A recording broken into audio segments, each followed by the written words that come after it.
இன்னைக்கு நம்ம பார்க்க போறது 1970ல ரிலீஸ் ஆன carry up on the jungle அப்படிங்கிற ஒரு படத்தோட ஸ்டோரி பத்தி தான் பார்க்க போறோம். ஒரு ப்ரொஃபசர் ஒரு வித்தியாசமான பறவையை தேடி ஆப்பிரிக்கால இருக்கக்கூடிய ஒரு காட்டுக்குள்ள போறாரு. கூடவே ஒரு பணக்கார லேடி ஒருத்தவங்களும் இவங்க கூட போறாங்க. அவங்க எதுக்காக போயிருக்காங்கன்னு பார்த்தா 20 வருஷத்துக்கு முன்னால அவங்களோட பையனையும் புருஷனையும் இதே இடத்துல தான் அவங்க தொலைச்சிருக்காங்க. இவங்க ரெண்டு பேரையும் தேடி இவங்க இந்த இடத்துக்கு வந்திருக்காங்க. இவங்க எல்லாருக்கும் உதவி பண்ற விதமா ஒரு வயசான பெருசு வந்திருக்காரு. அவர் தான் இவங்களுக்கு கைடாவும் வேலை செஞ்சுட்டு இருக்காரு. இப்படி வந்த இடத்துல ஒரு ட்ரைபல் பீப்புள் கிட்ட மாட்டிக்கிறாங்க. அந்த பெண்கள் இருக்கக்கூடிய இடத்துல ஆண்களே கிடையாது. ஒரே ஒருத்தவங்க மட்டும் தான் இருக்கா. இங்க ஒரு ரூல் இருக்கு. நீங்க ஒவ்வொருத்தரும் ஒவ்வொரு நாளைக்கு ஒவ்வொரு பொண்ணை கல்யாணம் பண்ணிக்கணும் அப்படிங்கிற மாதிரி சொல்ல அந்த ப்ரொஃபசரோட குரூப்ல இருக்க எல்லாரும் ரொம்ப சந்தோஷப்படுறாங்க. இத்தனை நாளா இப்படிப்பட்ட ஒரு வாய்ப்புக்காக தானே நாங்க எல்லாரும் காத்துக்கிட்டு இருந்தோம். இதை நீங்க சொல்லும் போது நாங்க கேட்காம இருப்போமா அப்படிங்கிற மாதிரி நினைக்கிறேன். ஆனா அங்கதான் ஒரு ட்விஸ்ட் இருக்கு. இவங்க நினைச்சதுக்கு எல்லா விஷயங்களும் ஆப்போசிட்டா நடந்துகிட்டு இருக்கு. கடைசியில இங்க இருந்து இவங்க தப்பிச்சாங்களா இல்லையா அப்படிங்கறதா இந்த படத்தோட மீதி கதை. இந்த படம் ரொம்ப ஜாலியா ஃபன்னா இருக்கும். மிஸ் பண்ணாம கடைசி வரைக்கும் பாருங்க. அப்படியே இந்த வீடியோக்கு ஒரு லைக் பண்ணிடுங்க. இந்த படத்தோட ஸ்டார்டிங் சீன்ல ஒரு ப்ரொஃபசரை காமிக்கிறாங்க. அவருக்கு இப்ப நடந்த எக்ஸ்பீரியன்ஸ் பத்தி நம்ம கிட்ட சொல்ல ஆரம்பிக்கிறேன். அப்படியே கட் பண்ணா இந்த ப்ரொஃபசர் கூடவே அந்த கைடு இவங்க கூட இன்னும் ஒரு லேடி அவங்களுக்கு ஒரு அசிஸ்டன்ட்ஸ் சொல்லி இந்த மாதிரி நிறைய பேர் வந்திருக்காங்க. அப்படி வந்த இடத்துல அந்த லோக்கல் ஏரியாவை சேர்ந்த ஒருத்தவனும் இவங்களுக்கு ஹெல்ப் பண்றதுக்காக வந்திருக்கான். அவன் என்ன சொல்றானா, இந்த டைம் நம்ம இந்த ரூட்ல போறது ரொம்ப ஆபத்து, எதுக்காக அப்படின்னு இவங்க எல்லாரும் கேட்க அவன் என்ன சொல்றான், இப்பதான் ஒரு யானை கூட்டம் இந்த இடத்த கிராஸ் பண்ணி போயிருக்கு அப்படிங்கிற மாதிரி இவன் இந்த ப்ரொஃபசர் குரூப் கிட்ட சொல்றான். அதே சமயம் கைடா ஒரு பெருசு வந்திருப்பாருல, அவர் என்ன சொல்றாரு, எந்த பிரச்சனையா இருந்தாலும் நான் பாத்துக்கிறேன், நீங்க தைரியமா என்ன நம்பி வாங்கன்னு சொல்லி அவங்க ஒரு இடத்த சூஸ் பண்ணி அங்க டென்ட் போட்டு தங்குறாங்க. இந்த பெருசு சரியான சொல்லு பாட்டி போல இருக்கு. அந்த பணக்கார லேடி ஒருத்தங்க இருப்பாங்கல்ல, டென்ட் போட்டீங்களே பாத்ரூம் யாராவது கொண்டு வரும்னு சொல்லி நினைச்சீங்களா அப்படிங்கிற மாதிரி அவங்க கேட்க அதுக்காகவே ஒரு இது ரெடி பண்ணிருக்காங்க, அங்க போய் பாருங்கிற மாதிரி இவன் சொல்றான். லேடிஸ்ன்னு சொல்லி சின்னதா ஒரு டென்ட் மாதிரி ஒன்னு போட்டு அங்க ஸ்கிரீன்லாம் போட்டிருக்காங்க. அவங்க அதுக்குள்ள போக அதுக்குள்ள இருந்து ஒரு கொரில்லா ஒன்னு வெளியே வருது. ஏண்டா கற்பனையா இருந்தாலும் ஒரு நியாயம் வேணாமாடா அப்படிங்கிற மாதிரி தான் இருக்கு. அதை பார்த்ததும் இந்த பெருசு துப்பாக்கி வச்சு ஷூட் பண்றாரு. அது அங்கிருந்து ஓடி போயிரு. இப்போ நம்ம ஃப்ரீ டைம் தான் இருக்கும்னு சொல்லி அந்த பெருசு அவரோட அசிஸ்டன்ட் கூப்பிட்டு அந்த காட்டுக்குள்ள வேட்டையாட போயிடுறாரு. இந்த பக்கம் ப்ரொஃபசர் அவரோட துணியெல்லாம் எடுத்து அயன் பண்ணிக்கிட்டு இருக்காரு. ப்ரொஃபசரோட அசிஸ்டன்ட் இருந்திருப்பான்ல, அவன் என்னடா பண்றான்னு பார்த்தா இந்த பணக்கார லேடி வெளியே குளிச்சுக்கிட்டு இருப்பாங்க. அதை இவன் வேடிக்கை பார்த்துக்கிட்டு இருக்க அந்த ப்ரொஃபசர் இதை கண்டுபிடிச்சிட்டாரு. சரி இவனை கண்டிக்க தான் போறாரு, திட்டுவாரோன்னு சொல்லி பார்த்தா அவனோட கையில ஒரு பைனாகுலரை கொடுத்து இந்த வெளியே போய் தெளிவா பாத்துக்கோ அப்படிங்கிற மாதிரி சொல்ல அவனும் போய் அந்த வேலையை பார்த்துக்கிட்டு இருக்கான். இவங்க பண்ற அட்டகாசத்துக்கு ஒரு அளவே இல்லாம இருக்கு. இங்க இப்படிப்பட்ட பஞ்சாயத்தெல்லாம் நடந்துகிட்டு இருக்கும் போதே அந்த வேட்டைக்கு போன பெருசு இந்த பக்கம் வந்துடுறாரு. அவரும் இந்த லேடியை பார்த்து சொல்லு வச்சுக்கிட்டு இருக்க. இவங்களோட நேரம் எல்லாம் இந்த மாதிரி போய்கிட்டு இருக்கு. நைட் ஆயிடுச்சு.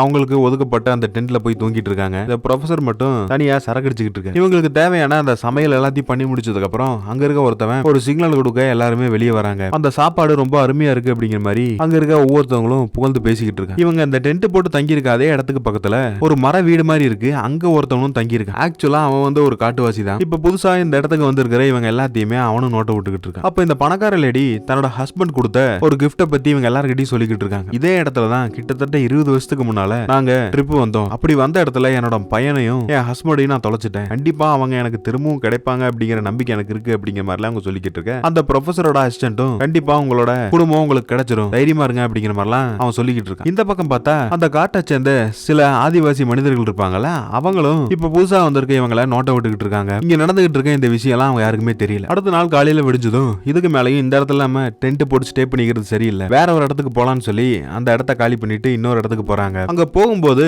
நிறைய ட்ரம்ஸ் அடிக்கிற சத்தம் எல்லாம் கேக்குது. அப்போ அந்த கைடோட அசிஸ்டன்ட் வந்திருப்பான்ல, அவன் என்ன சொல்றானா, இது இந்த காட்டை சேர்ந்த பழங்குடி மக்கள் வாசிக்கிற அந்த இசை தான், இது எனக்கு நம்ம சரியா படல, இந்த இடத்துல நம்ம ஸ்டே பண்றது ரொம்ப ஆபத்து அப்படிங்கிற மாதிரி அவர் சொல்ல அந்த வயசான பெருசு என்ன சொல்றாருன்னா, என்னோட எக்ஸ்பீரியன்ஸுக்கு முன்னால யாரும் வந்தாலும் நான் பாத்துக்கிறேன், நான் சொல்றதுதான் நீங்க கேட்கணும், நம்ம இங்கதான் டென்ட்டை போட்டு ஸ்டே பண்ண போறோம்னு சொல்லி இவங்க பட்டறையை போட்டாங்க. அந்த லேடியோட அசிஸ்டன்ட் ஒருத்தி இருப்பால, இந்த இடம் பாதுகாப்பு தானே அப்படிங்கிற மாதிரி அந்த பெருசு கிட்ட கேட்க அவரும் ஆமாங்கிற மாதிரி சொல்றாரு. அப்படின்னா நான் இந்த பக்கம் ஏதாவது இயற்கையெல்லாம் சுத்தி பார்த்துட்டு வரேன்னு சொல்லி போறாங்க. அங்க ஒரு அறிவு மாதிரியான ஒரு இடம் இருக்கு. இப்படிப்பட்ட ஒரு ஸ்பாட்டை தான் நான் தேடிக்கிட்டு இருந்தேன்னு சொல்லி அவங்க ஒரு குழியில போட உள்ளுக்குள்ள போக அப்போன்னு பார்த்து இந்த இடத்துல மர வீட்டுல ஒரு காட்டுவாசி ஒருத்தவன் தங்கி இருப்பான்ல, அவன் இவங்களை சந்திக்கிறான். அவன் இதனால வரைக்கும் எந்த ஒரு பொண்ணையுமே பார்த்ததில்ல. ஆதி காலத்து கதையை இப்ப எடுத்து வச்சிருக்காங்க பாருங்களேன். அப்ப அந்த பணக்கார லேடியோட அசிஸ்டன்ட் என்ன சொல்றானா, ஒரு பொண்ணு இப்படித்தான் இருப்பான், அவளோட உடல்வாக்கு இந்த மாதிரி தான் இருக்கும், ஒரு ஆணுக்கு இப்படி இருக்கும் அப்படிங்கிற மாதிரிலாம் சொல்லி இவனுக்கு அவங்க புரிய வைக்கிறாங்க. ஆனா அவனுக்கு இதனால வரைக்கும் ஒரு பொண்ணை பார்த்ததே இல்லை அப்படின்னு சொன்னாலும் கூட பாகிராஜ் படத்துல வர மாதிரி டபுள் மீனிங்கான விஷயங்களை தெரிஞ்சு வச்சிருப்பான் போல தெரியும். இதை கேட்கிற இந்த லேடியோட அசிஸ்டன்ட் என்ன சொல்றாங்கன்னா, இதெல்லாம் இப்போ பண்ணக்கூடாது, நீ நைட் டைம் நாங்க இருக்கிற அந்த டென்ட்டுக்கு வா, நம்ம ரெண்டு பேரும் சந்திச்சு ரகசியமா பேசலாம் அப்படிங்கிற மாதிரி சொல்லிட்டு அவன் எஸ்கேப் ஆயிடுறாங்க. இந்த பக்கம் பார்த்தா அந்த ப்ரொஃபசரோட அசிஸ்டன்ட் அந்த பறவையை தானே இவங்க தேடி வந்திருப்பாங்க, ஏதாவது கிடைக்குமான்னு சொல்லி பார்க்க உயரத்துல ஒரு மரத்துல ஒரு கூடு இருக்கு. அந்த கூட்ட பக்கத்துல போய் பார்க்க ஒரு பறவையோட ரெக்க இருக்கு. இவரால இதை நம்பவே முடியல. இவங்க தேடி வந்த இந்த பறவை கண்டிப்பா இதான் இருக்குன்னு சொல்லி அந்த ப்ரொஃபசர் கிட்ட கொண்டு போய் அதை காமிக்கிறான். இதை பார்த்துதான் அந்த ப்ரொஃபசர் ரொம்ப ஆச்சரியப்படுறான். நம்ம கரெக்டான இடத்துக்கு தான் வந்திருக்கோம், நம்ம நினைச்சதெல்லாம் நடக்க போகுது அப்படிங்கிற மாதிரிலாம் அந்த ஆள் பேசிக்கிட்டு இருக்கான். இவங்க கூட வந்த சில பேர்ல ஒருத்தனோட முதுகுல ஈட்டி பாஞ்சு அவன் செத்து கிடக்குறான். இந்த இடம் ரொம்ப ஆபத்தானது அப்படிங்கிற மாதிரி அந்த ப்ரொஃபசர் நினைக்கிறாரு. ஒரு குறிப்பிட்ட எல்லையை தாண்டி நீங்க போக கூடாது அப்படிங்கிற மாதிரி அந்த கைடு இருக்க அந்த லேடி கிட்ட அவன் சொல்லிக்கிட்டு இருக்கான். அதே சமயம் அந்த பணக்காரியோட அசிஸ்டன்ட் இருப்பால, அவ இங்க இருக்க ஒருத்தனுக்கு லைன் போட்டிருப்பா. அவனை நைட்டு வர சொல்லி 2 பேரும் சந்திக்கலாம்னு சொல்லி நினைச்சிருப்பாங்க. அதுக்காக இவங்க வெளியே போக ட்ரை பண்ண இந்த கைடா இருக்க அந்த பெருசு இந்த லேடியை பிடிச்சுக்கிறாப்ல. நீ எங்க போனாலும் என்ன மாதிரி ஒரு வீணமான ஆம்பளை துணைக்கு கூட்டு போகணும், தனியா போறது ஆபத்துன்னு சொல்லி இவரும் கூடவே போறாரு. இவங்க பிளான் பண்ண அந்த இடத்துக்கு போய் அந்த லேடி அந்த ஆளு வந்திருப்பான்னு சொல்லி தேடி பாக்குறான். அவங்கள காணும். ஆனா அவன் தூரத்துல இருந்து இவங்களை பார்த்துக்கிட்டு தான் இருக்கான். இருந்தாலும் இந்த கிழவனோட கண்ணில் பற்றக்கூடாதுங்கிறக்காக அவன் மறைஞ்சிருக்கான்னு வைங்களேன். இந்த சைடு பார்த்தா அந்த பணக்கார லேடி ப்ரொஃபஸரை கூப்பிட்டு அவரு கூட வளைஞ்சு பேசிக்கிட்டு இருக்காங்க. நீங்க யாரும் இல்லாதப்போ என்னோட டென்ட்டுக்கு நைட்டு தனியா வரணும், நாம 2 பேரும் சில பல ரகசியங்கள்லாம் பேசணுங்கிற மாதிரிலாம் சொல்ல அந்த ப்ரொஃபஸரும் சரிங்கிற மாதிரி சொல்றாரு. இங்க வந்திருக்க ஒவ்வொருத்தவனும் அவன் எதுக்காக வந்தான் அப்படிங்கிறதே மறந்துட்டு இந்த மாதிரி தேவையில்லாத வேலைகள்லாம் பார்த்துக்கிட்டு இருக்காங்க. நைட் டைம் ஆயிடுச்சு. ஒவ்வொருத்தவங்களும் அவங்க டென்ட்டுக்குள்ள போய் ஸ்டே பண்ணிட்டு அந்த பணக்கார லேடியோட அசிஸ்டன்ட் இருப்பால, அவளோட ரூமுக்குள்ள யாரோ ஒருத்தவங்க வராங்க. யாருன்னு பார்த்தா இவங்க வர சொன்னா அந்த ஆளு வர கிடையாது, ஏதோ ஒரு கொரிலா மாதிரி ஒண்ணு வந்திருக்கு. இவங்க அவன்னு சொல்லி இது கூட பேசிக்கிட்டு இருக்காங்க. இந்த பக்கம் பார்த்தா அந்த பணக்கார லேடி அந்த ப்ரொஃபஸரை ரூமுக்குள்ள வர சொல்லி இருப்பாங்கல்ல, அந்த இடத்துக்கு அவளோட அசிஸ்டன்ட் ஒருத்தனை வர சொல்லி இருப்பான்ல, அவங்க அங்க வராங்க. அவங்க கூட பேசிக்கிட்டு இருக்கும்போது அவங்க ஒரு விஷயத்தை கண்டுபிடிக்கிறாங்க. அவனோட இடுப்புல ஒரு பின் மாதிரி ஒண்ணு இருக்கு, அது என்னோட குழந்தையோடது. அப்படின்னா இங்க வந்தது என்னோட பையன்தான் அப்படின்னு சொல்லி போய் அந்த கைடு கிட்டே அவங்க சொல்றாங்க. அவருக்கு இங்க என்ன நடக்குதுன்னு சொல்லி ஒண்ணுமே புரியல. இந்த பக்கம் ப்ரொஃபஸர்